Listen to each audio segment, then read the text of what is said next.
Once we have our traffic light system and we're really, really clear on what the entire next 90 days or next 12 months or next 18 months look like, then we know exactly what we need to be working on. So what I want to do is I want to show you how we actually determine what we actually do and how we measure these results.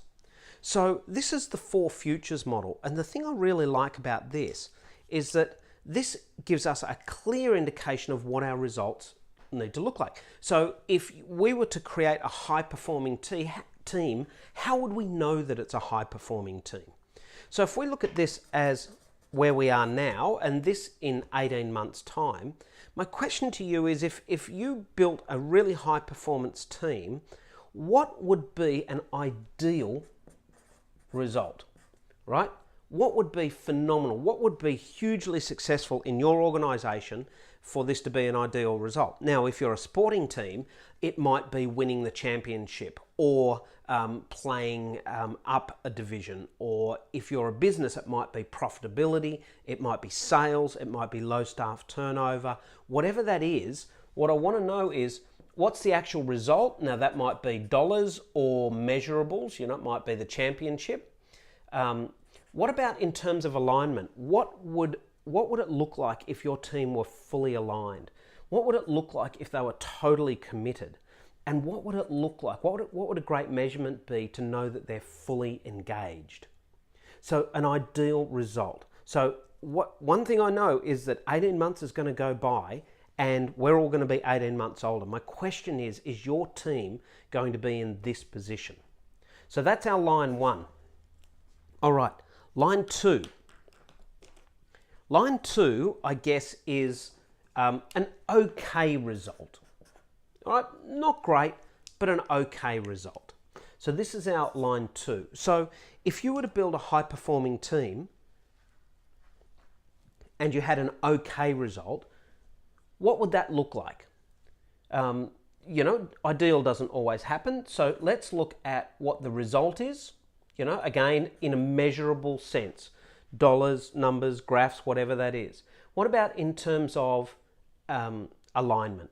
What about in terms of commitment? What about in terms of engagement? What does an okay result look like for each of these? Now, sometimes market conditions can have a real impact on us, and we actually don't have such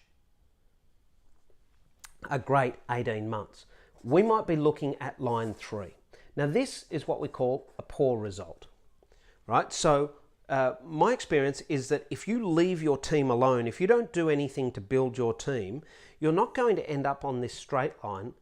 You're actually going to end up degrading a little bit, because that's the nature of teams. If you don't grow, you degrade a little bit. So what's a poor result look like, right? What would that be, right? What would be a poor result in terms of alignment and in terms of commitment and in terms of engagement? What would that look like? Low engagement, low productivity, low commitment, no progress, or no alignment. You've got the wrong people in the wrong job.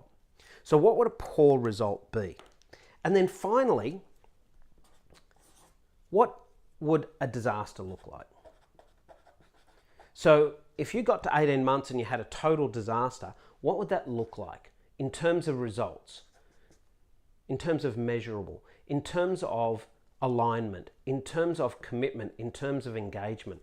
What would those results look like? And I want you to take a moment to put down what these are. Now, the dollars are pretty easy. Usually that might be, a percentage above budget or meeting, high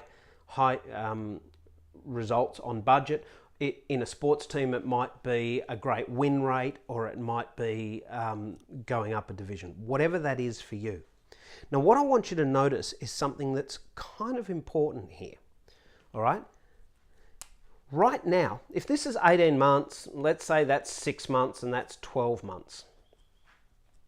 Right now, the difference between ideal and disaster isn't very much. But in 6 months' time, the difference is starting to get really quite significant. And in 12 months' time, it's almost impossible to actually go from this result to this result. And in 18 months' time, it's a Herculean task to bring a poor result up to an ideal result, particularly when it comes to building high-performance teams.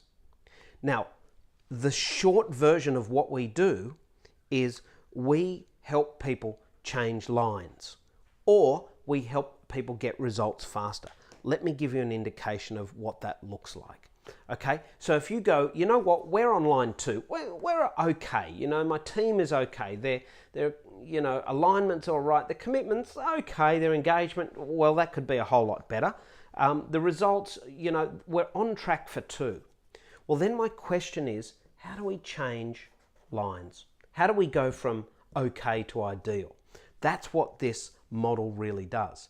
Now, if you go, you know what, we're on track for an absolutely ideal season, we're on track for ideal growth in our business, and my question is, how can we bring this forward and achieve that sooner? Because that's what we do. We either help you change lines or we help you achieve your results sooner. And what we find is the key to doing that is your team. So take a moment to have a look at these 4 futures and which future you are on track for and which future you'd really like to see for your team, for your organisation, for your future.